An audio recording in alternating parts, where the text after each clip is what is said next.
우리 목회자들이 주일 사역을 어느 정도 마무리하고 매주일 4시마다 이렇게 모여서 셀 모임을 합니다. 그러니까 나름대로 목회자 목장 모임을 하는 거죠. 그 목장 모임 시간에는 사실 서로의 마음을 좀 나누는 시간들을 가져요. 사역자에게 그 마음이 어떠한지를 묻는 건 처음에 굉장히 어색한 일이었는데요. 이는 참 필요한 일이 아닌가라는 생각을 합니다.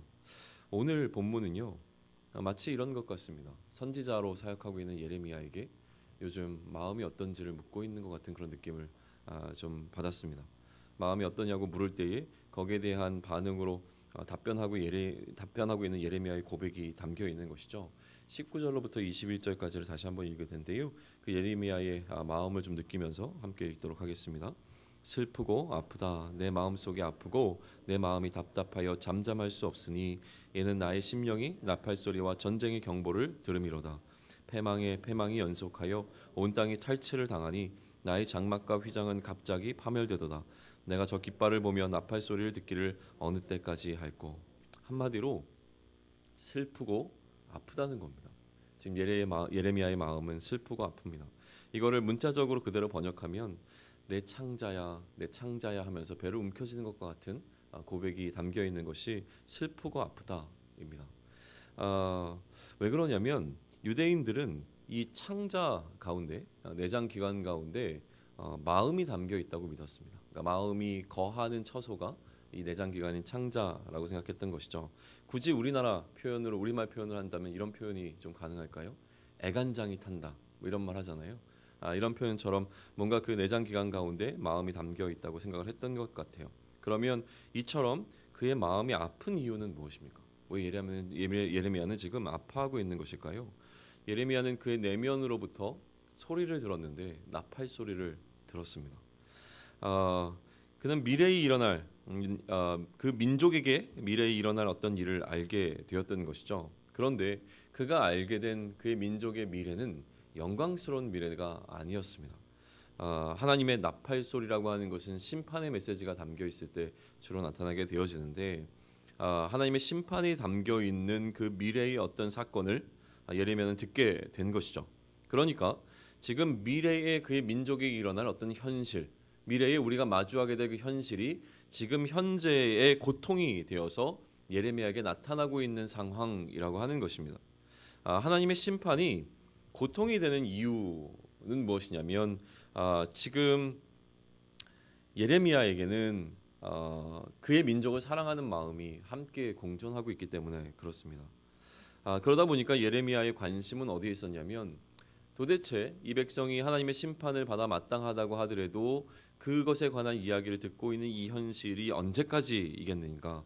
내가 저 깃발을 보며 나팔 소리를 듣기를 어느 때까지 할꼬. 왜냐하면 그렇게 계속 그 민족의 실상을 보고 있는 그 자체가 예레미야에게는 너무나 힘든 삶의 어려움이었다고 하는 것이죠. 이러한 예레미야의 마음 이후에 곧 이어서 무엇이 나오냐면 하나님의 탄식이 등장합니다. 예레미야의 마음을 먼저 기록하고 난 이후에 그 다음에 뭐가 등장하냐면 하나님의 탄식이 등장합니다. 어떻게 보면 하나님의 마음인 것이죠. 우리 22절인데요. 22절 함께 같이 읽습니다. 내 백성은 나를 알지 못하는 어리석은 자요 지각이 없는 미련한 자식이라.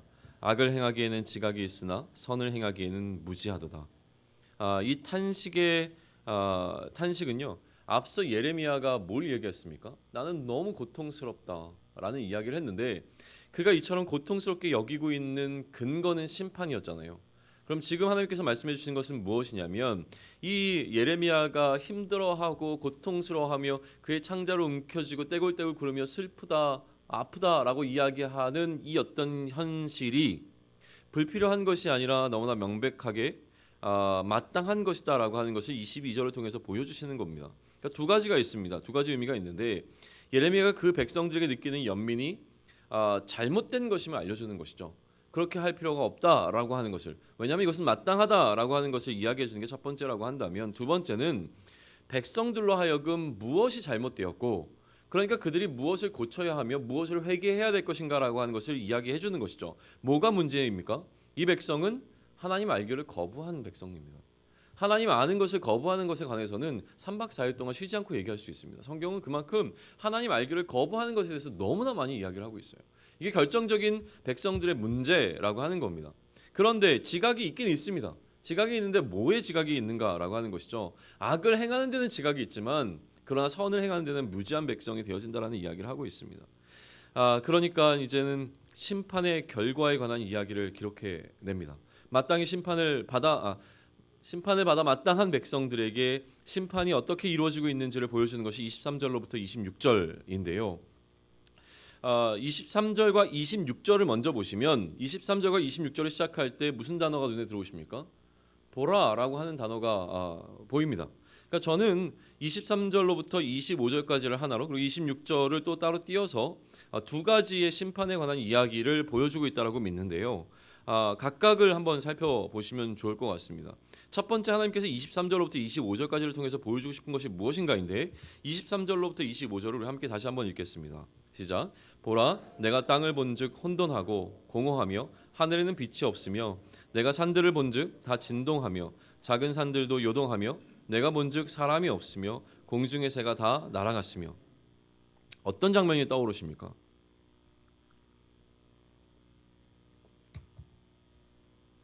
언제 이 장면을 보신 것 같으세요?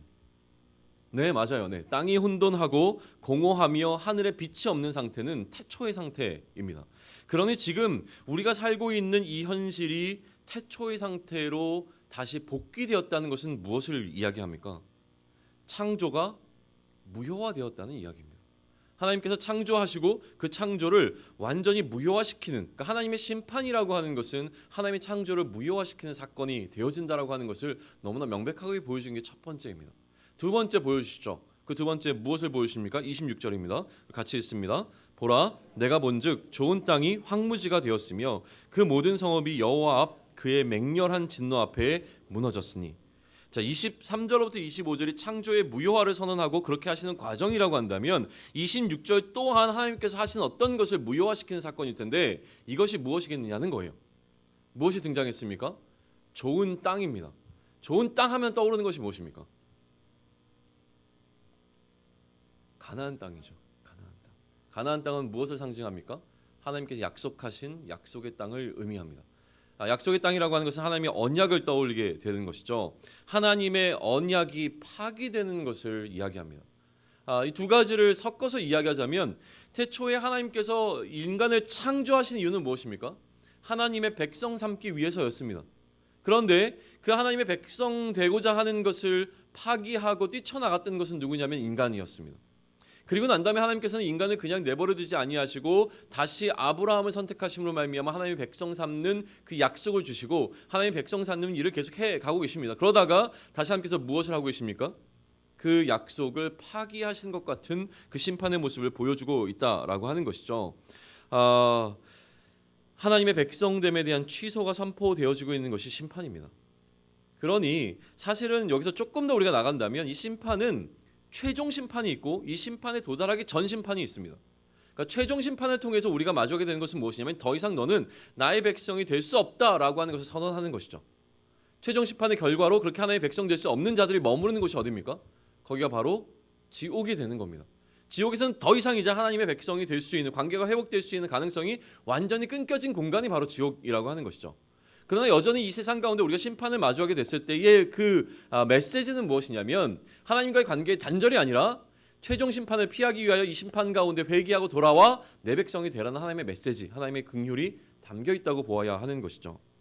어쨌든 심판의 결과를 이렇게 하나님께서는 보여주시면서 창조가 무효화되어지고 하나님의 재창조가 또 무효화되어지는 사건으로 우리에게 말씀해 주고 계십니다.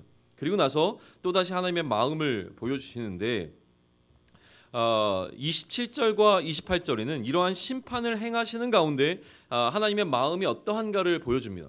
아까도 말씀드렸지만 이건 최종 심판이 아니라 최종 심판을 피하기 위한 심판이라고 하는 것이 명확해지는 것이 이 27절과 28절에 관한 이야기인데 하나님의 두 마음이 공존하고 있는 것을 한번 살펴보시면 좋을 것 같습니다. 첫 번째 마음인데요. 27절 같이 읽습니다.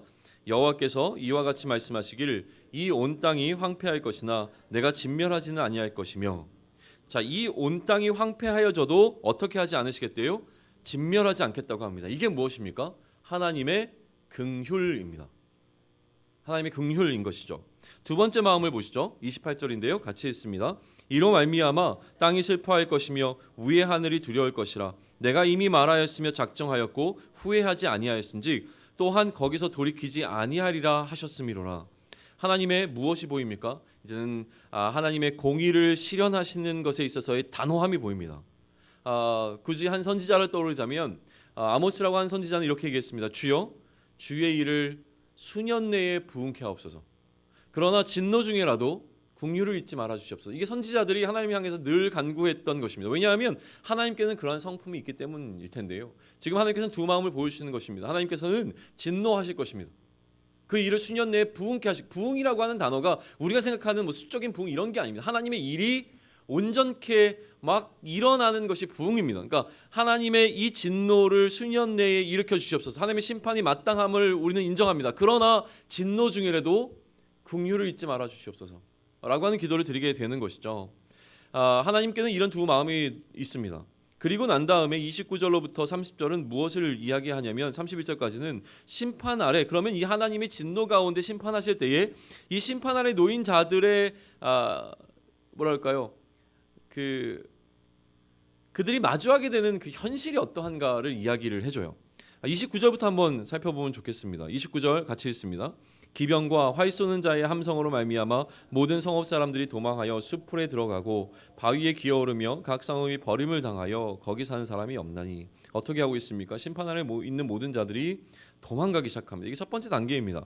두 번째는 무엇입니까? 30절인데 같이 읽습니다. 멸망을 당한 자여 내가 어떻게 하려느냐. 내가 붉은 옷을 입고 금장식으로 단장하고 눈을 그려 꾸밀지라도 내가 화장한 것이 헛된 일이라. 연인들이 너를 멸시하여 내 생명을 찾느니라. 둘째는 무엇이냐면 첫 번째는 도망갔다면 둘째는 이것을 어떻게 피하기 위하여 그의 동맹국들을 찾아가는 겁니다. 나 좀 도와줘, 나 좀 도와줘라고 얘기하는데 그렇게 하는 것이 아무 의미가 없다라고 하는 것을 이야기하는 것이죠. 하나님의 심판을 피할 수도 없고 능히 다른 어떤 것을 통하여 대적해 할 수도 없다라고 하는 것을 보여주는 것이 바로 29절과 30절이라고 하는 것이죠. 그러니 그 결과로 일어나게 되는 것이 31절입니다. 그들이 마주할 수밖에 없는 고통스러운 상황을 이야기하고 있는데 31절 같이 있습니다. 내가 소리를 들은즉 여인의 해산하는 소리 같고 초산하는 자의 고통하는 소리 같으니 이는 시온의 딸의 소리라. 그가 헐떡이며 그의 손을 펴고 이르기를 내게 화가 있도다. 죽이는 자로 말미암아 나의 심령이 피곤하도다 하는도다. 저는 결코 알 수 없는 고통입니다. 초산의 고통이 어떤 고통이십니까? 그러니까 두 번째 경험하는 그 해산의 고통이 아니라는 거예요. 초산의 고통은 그런 의미에서 어떤 고통이냐면 이때까지 단 한 번도 경험해보지 못한 고통입니다. 상상할 수도 없었고 유추해볼 수도 없는 그런 고통이 이 첫 번째 출산에서 경험하게 되는 고통인데 지금 이스라엘 백성들이 이 심판 가운데 경험하는 고통이 그러한 고통이라고 하는 겁니다. 한 번도 이때까지는 상상조차 해볼 수 없는 그런 고통이 그들 가운데 임하는 것이 심판 가운데 경험하게 되는 고통이라고 하는 것이죠. 이러한 고통을 당하는 민족을 향한 예레미야의 마음이 무엇이었습니까? 그것이 바로 슬픔이었다는 거예요. 슬프다, 아프다, 내 창자여, 내 창자여. 그 고통을 알고 있었던 예레미야는 그것 때문에 힘들어하고 아파하고 있습니다. 선지자적인 삶에 관한 이야기입니다. 그는 지금 현실적인 아픔에 관해서 이야기하고 있는 것 같지만 사실 이 예레미야의 머릿속에는 무엇이 들어있냐면 하나님 사이즈의 생각과 고민을 담아내고 있습니다. 그는 하나님 크기의 일을 보았고 그 크기의 일을 생각하고 있기 때문에 지금 아파하고 있는 것이죠.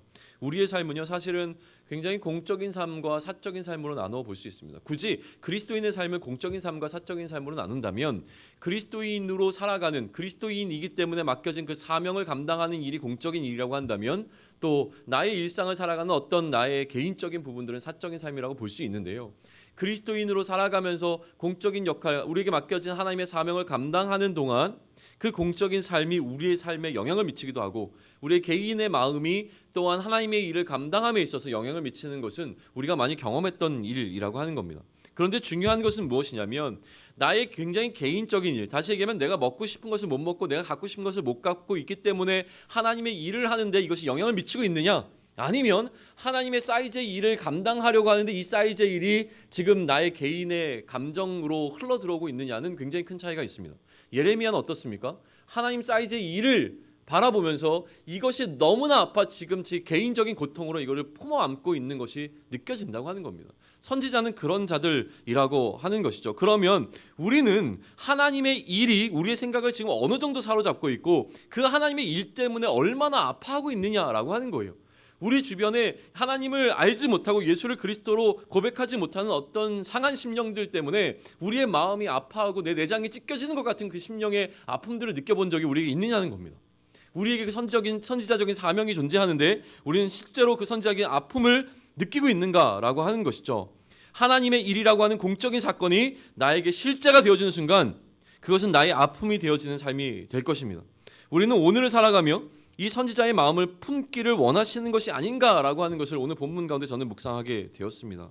하나님이 오늘 명확하게 기록하고 있는 것은 무엇이냐면 선지자 예레미야의 아픔이기 때문에 그렇습니다. 또한 하나님의 심판에 무감각한 자들, 대중의 무감각함 가운데 선지자는 이 사적인 고통으로 받아 안음이 나의 하나님의 심판에 대한 태도는 어떤가를 묻게 되어지는 것이죠. 나는 이 하나님의 심판 앞에 도래할 하나님의 심판 앞에서 무감각하지 않았으면 좋겠습니다. 하나님의 심판이 임할 때 우리는 같이 고통하며 같이 슬퍼할 수 있기를 원합니다. 그래야 우리에게 다음이 존재할 수 있고요. 오늘 우리에게 선물처럼 주어진 이 하루를 살아가는 동안 하나님의 사명이 얼마나 귀하고 소중한 건지를 알고 그 아파하는 통회하는 심정으로 오늘 우리가 마주하게 되는 모든 상황 가운데 예수가 그리스도라고 하는 것을 선포하는 그 사명을 잘 감당해낼 수 있기 때문에 그렇습니다. 그 삶 살아내는 저와 여러분이 되기를 축원합니다. 기도하겠습니다. 하나님, 오늘 말씀을 통하여 선지자의 아픔을 마주하게 되어집니다. 하나님의 일을 감당하며 하나님의 생각과 하나님의 마음을 읽었던 이 선지자는 하나님의 그 심장으로 아파하고 있습니다. 하나님, 오늘 살아가는 우리의 삶 가운데 오늘 우리는 나의 사적인 문제 때문에 너무나 힘들어 하나님의 일을 잊기가 쉬운데 그럼에도 불구하고 선지자의 사명을 살아가는 이 예레미야는 하나님의 일을 생각하며 그 하나님의 일을 자신의 아픔으로 끌어안고 있는 것을 바라보게 되어집니다. 하나님, 이 땅을 바라보며 우리의 삶의 정황들을 바라보며 그 가운데서 하나님의 나라를 소유하지 못한 자들을 위하여 우리는 얼마나 애통하고 그들을 향하여 아파하였는지 돌아볼 수 있도록 인도하여 주셔서 우리를 이 땅에 그리스도로서 보내셨고 우리는 이 땅 가운데 그리스도로서의 사명을 감당하는 자들인데 선지자로서의 이 사명 또한 그리스도가 감당해야 된 사명인 줄로 알고 선지자적인 사명을 오늘 살아낼 수 있기를 소망합니다. 하나님 나라를 선포하게 하시고 그 하나님 나라가 임할 때에 하나님 나라에 들어갈 수 없는 자들을 향한 하나님의 심판이 존재하는 것을 깨달으며 그 심판 때문에 아파하며 애통하며 또다시 우리의 마음을 정돈하고 나아갈 수 있는 귀한 은혜를 오늘 우리에게 허락하여 주시옵소서. 이 모든 말씀 우리 주 예수 그리스도의 이름으로 기도드렸습니다. 아멘. 하늘에 계신 우리 아버지여,